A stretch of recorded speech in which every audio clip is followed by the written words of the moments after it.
Alin ba dito talaga? 145,400 lahat na o 126,000 lamang?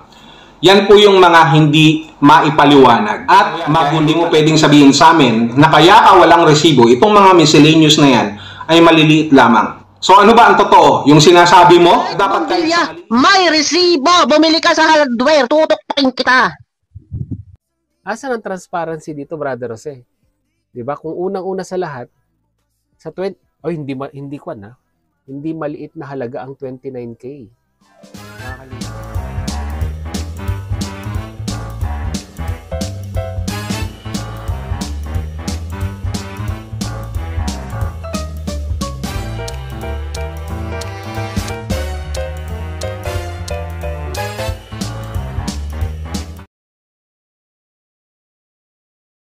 Ikaw ba ay totoong charity vlogger? Ikaw ba talaga ay totoong tumutulong? O baka naman ang sarili mo ang iyong unang tinutulungan?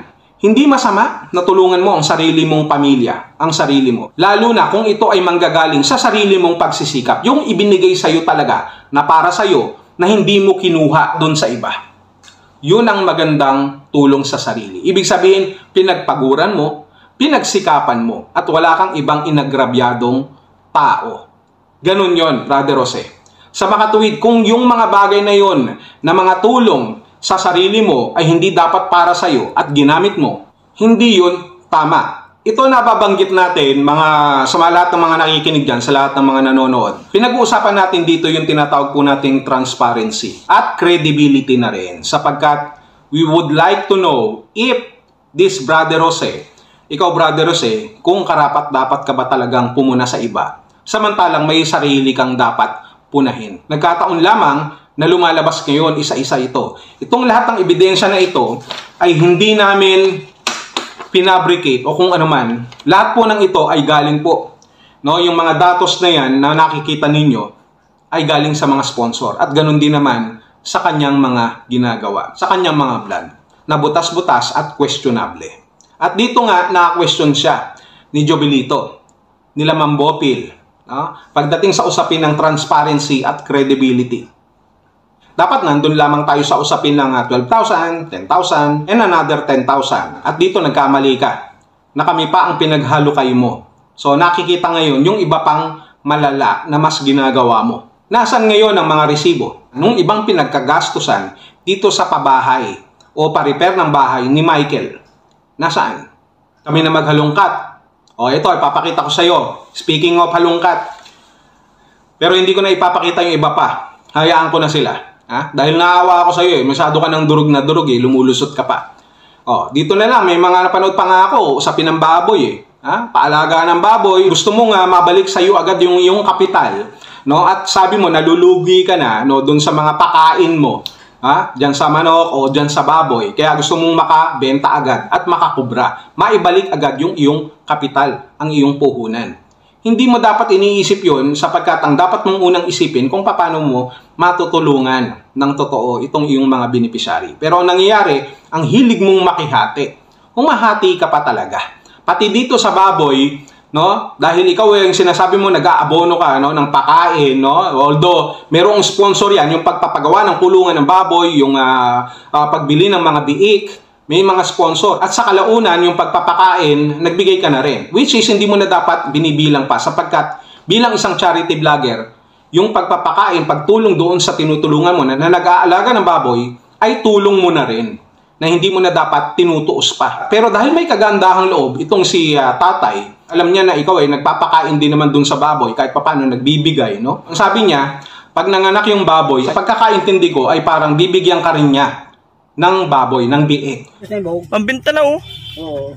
Ay ayos. Kaya pag madali na pag ganyan nga pag halimbawa. Laki na.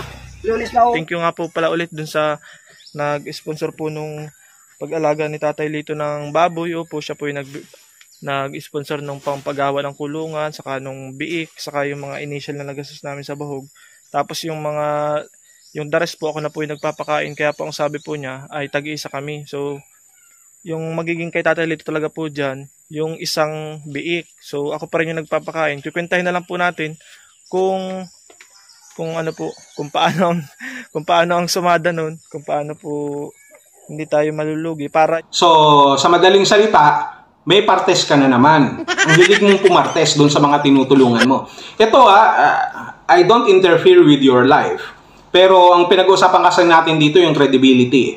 Yung transparency na tinatawag. Ang hilig mong makihati. Kung maniniwala ako sa reincarnation, siguro nung unang panahon, nung una kang nabuhay sa mundong ito, dati kang querida, no? Dati kang mistress. Ang hilig mo kasing makihati eh.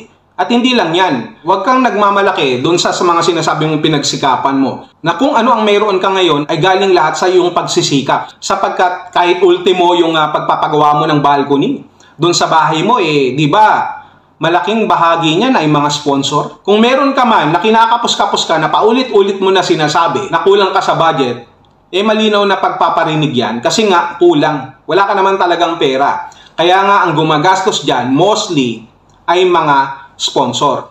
Yan, thank you so much po mga kapambira. Yan po yung update sa natin sa balcony. Mamaya pong hapon tapos na po yan.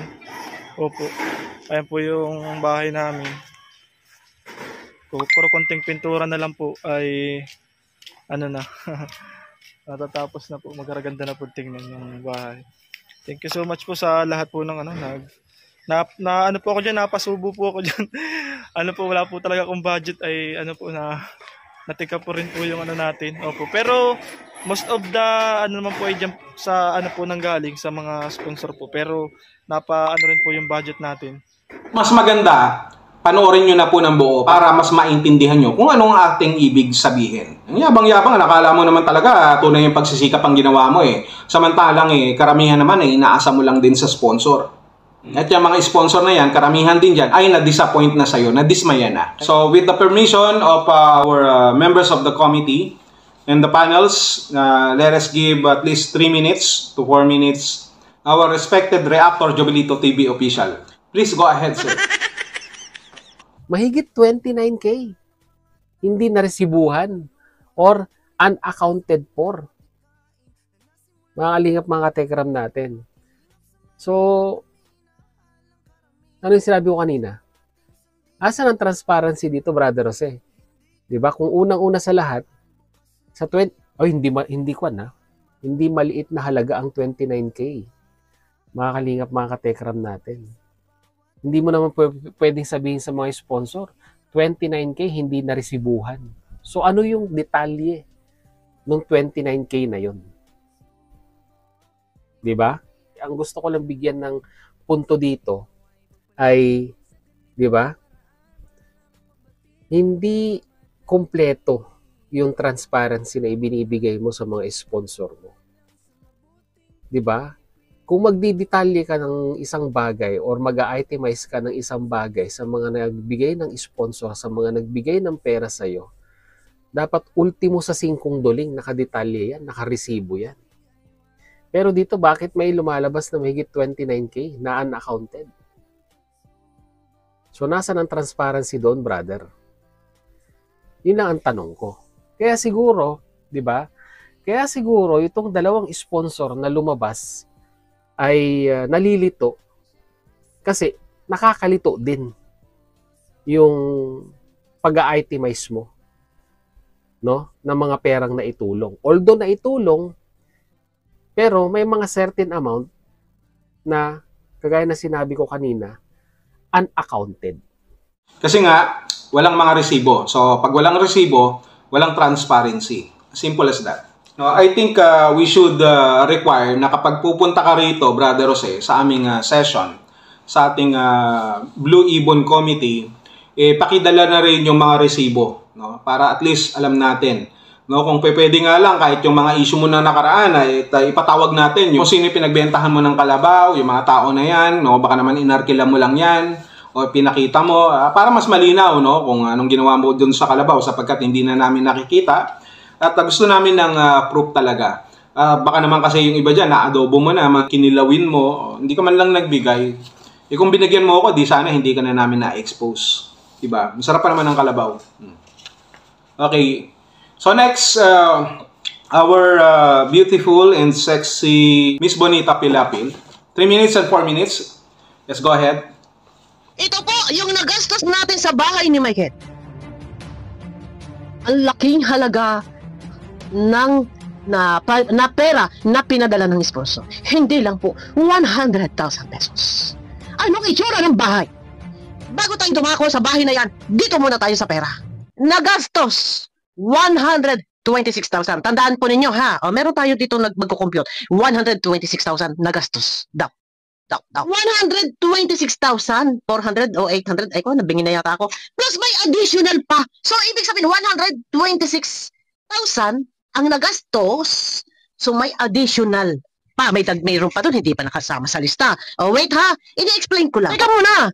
Bakit 126 lang? Ang nakalista diyan. Yung 126, di ba may pinahabol ka ba na 12,000 para sa lamesa? Para doon sa ano? Ano pa? Yung upuan? Bukod pa yung 4,000.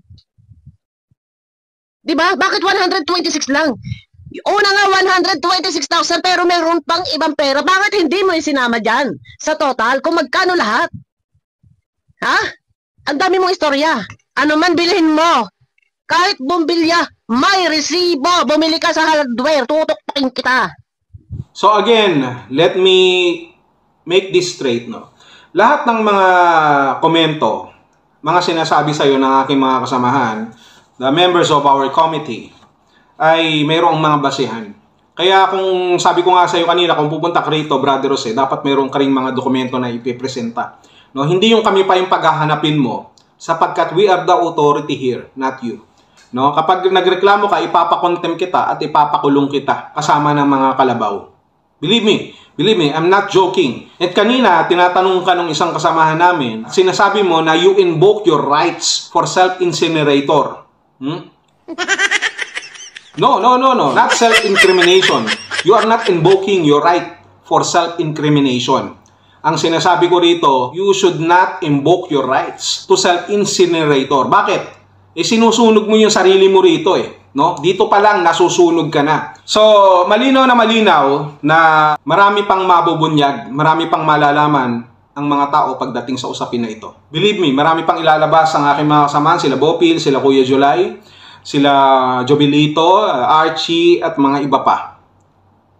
And you need to be ready for this. And I'm hoping and expecting sa mga susunod pa natin na session ay nakahanda ka, Brother Jose. Because this is getting worse. So, maraming salamat. This is already, our session is already been adjourned and closed. At maraming salamat sa lahat ng mga sumuporta at gaya ng sinasabi ko, we are just discussing everything para mabigyan ng linaw, no? Mabigyan ng justice, no? Itong mga tao na pinapakialaman ni Brother Jose, sapagkat siya mismo sa sarili niya, karamihan puro ekis. We all know that nobody is perfect, but dito sa salitang nobody is perfect, hindi natin pwedeng gamiting taguan itong salitang nobody is perfect para gawing excuse at hindi natin gawin ang ating responsibilidad sa ating pong sarili, sa ating pong kapwa na gumawa ng tama at makatwiran sa ating pong buhay. So that's all for the meantime.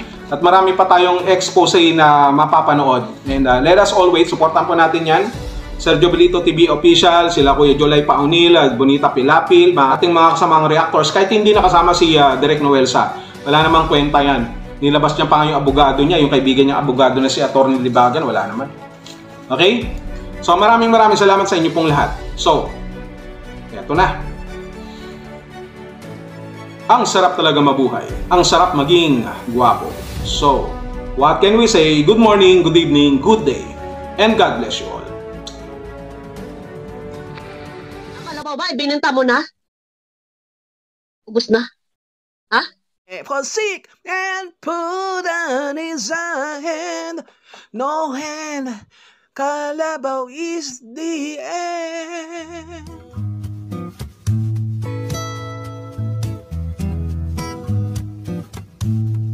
Yaw. Kamusta mga kalingap, mga kadonis, mga katekram?